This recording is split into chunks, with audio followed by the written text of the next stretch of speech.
Bien, chers amis de Café Évangile, les pharisiens se réunirent en conseil contre Jésus pour voir comment le faire périr. Jésus, l'ayant appris, se retira de là. Beaucoup de gens le suivirent et il les guérit tous. Mais il leur défendit vivement de parler de lui.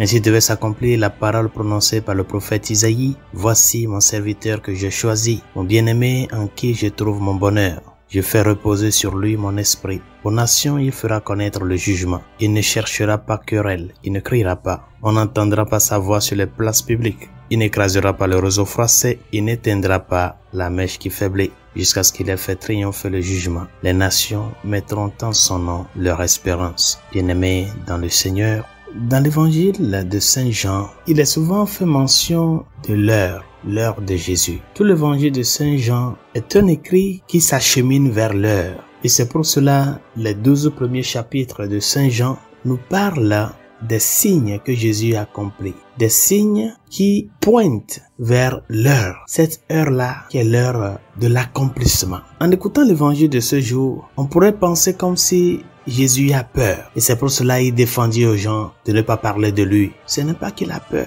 L'une des choses que nous enseigne l'évangile de ce jour, c'est qu'il y a un temps pour toutes choses. Dieu a son heure. Le Dieu qui s'est fait homme n'est pas venu semer du désordre, mais établir l'ordre. Et pour établir cet ordre-là, selon le dessein de Dieu, il va falloir faire un cheminement pour faire revenir les cœurs à Dieu, c'est-à-dire apprendre à l'homme à connaître Dieu, à le chercher et à l'aimer. Si immédiatement après l'incarnation, l'œuvre du salut, l'œuvre de la croix, immédiatement après l'incarnation s'est opérée, je suis sûr qu'on ne comprendra rien de ce qu'est le salut que le Christ nous a apporté. Il a fallu un temps, il a fait demeure auprès de nous pour nous manifester la profondeur de l'amour de Dieu. Ce Dieu qui s'est fait proche des hommes, ami des hommes, jusqu'à vouloir établir sa demeure au milieu des hommes. Mais tel est si grand cet événement aux yeux de l'humanité que nous sommes appelés à apprendre à vivre avec Dieu, apprendre à cohabiter avec Dieu. Et c'est ce qu'il a fait avec nous. C'est pour cela, chers amis, dans notre vie aussi, c'est très important de ne pas oublier que les choses ne peuvent pas se réaliser tout bruit. Il y a un temps. Il y a l'heure de l'accomplissement dans la vie de tout un chacun de nous. Ne l'oublie pas, mon frère, ma sœur. L'heure de Dieu, quand elle sonne, personne, et absolument personne, ni aucune force ne peut aller à l'encontre de cette heure-là.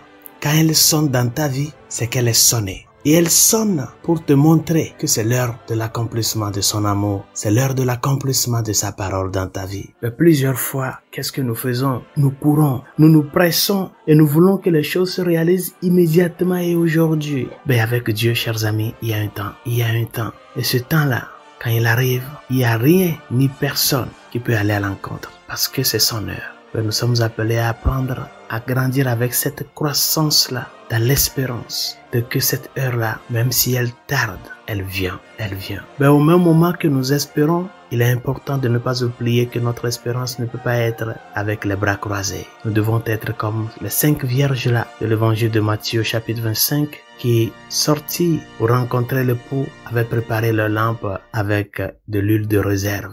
Pour que même si elle tarde, même si des fois le sommeil nous prend, une fois qu'il frappe à la porte, que nous nous réveillons avec nos lampes allumées. Il peut nous arriver que le sommeil nous prenne parce que nous sommes des êtres humains. Il peut nous arriver des fois de sentir comme si Dieu était loin de nous, comme s'il est silencieux. Ce sont des expériences humaines. Mais même dans ce moment-là, garde ta lampe allumée avec l'huile de la réserve, l'huile de l'espérance. Et continue la lutte de tous les jours sans se désespérer, sans se décourager. Parce que le désespoir et le découragement sont les deux armes de l'ennemi. Une personne désespérée, une personne découragée, il est difficile pour cette personne de se relever. Mais il peut nous arriver des fois cette tiédeur parce que nous sentons que l'heure traîne, mais qu'il ne nous arrive jamais de se désespérer ni de se décourager. Apprenons à garder nos lampes allumées, la lampe de la foi avec l'huile de l'espérance qui les donne force, afin que dans tout ce que nous faisons et là où nous sommes, nous puissions vraiment porter cette lumière-là, cette espérance, avec toute la conviction nécessaire et toute la conviction possible de que le Dieu qui promet, c'est le Dieu qui réalise. Et quand son heure sonne, personne,